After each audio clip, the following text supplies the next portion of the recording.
शास्त्रीय भाषाओं की सूची में शामिल होने के लिए कुछ मानदंड निर्धारित किए गए हैं, जिन पर भाषाओं को इस सूची में सम्मिलित किया जाता है।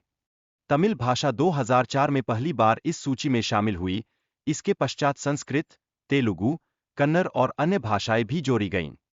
प्राकृत भाषा एक समूह है जो उस समय के सामान्य लोगों द्वारा बोली जाती थी और इसमें क्षेत्रीय विविधताएं पाई जाती है। भारतीय भाषाओं में कई महत्वपूर्ण शाखाएं हैं, जैसे मगधी, बंगाली और असमिया, जो प्राकृत से विकसित हुई है। इसी प्रकार महाराष्ट्र में मराठी भाषा भी उतनी ही महत्वपूर्ण है। क्लासिकल भाषा का दर्जा प्राप्त करने की प्रक्रिया में कई मानदंड शामिल होते हैं, जैसे ऐतिहासिकता और प्राचीन पाठों का प्रमाण।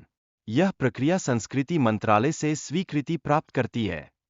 भारतीय भाषाओं के मानदंडों में एक महत्वपूर्ण बिंदु यह है कि ये भाषाएं केवल कविता में ही नहीं, बल्कि गद्य में भी उपयोग की जाती है। यह विकास एक विरासत के रूप में पीढ़ी दर पीढ़ी आगे बढ़ता है।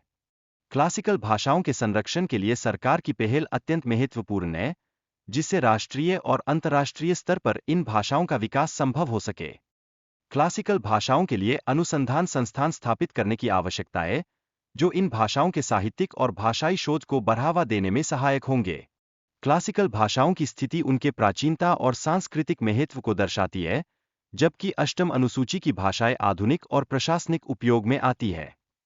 संविधान की 8वीं अनुसूची में 22 भाषाएं शामिल हैं, जो संविधान में उल्लेखित है।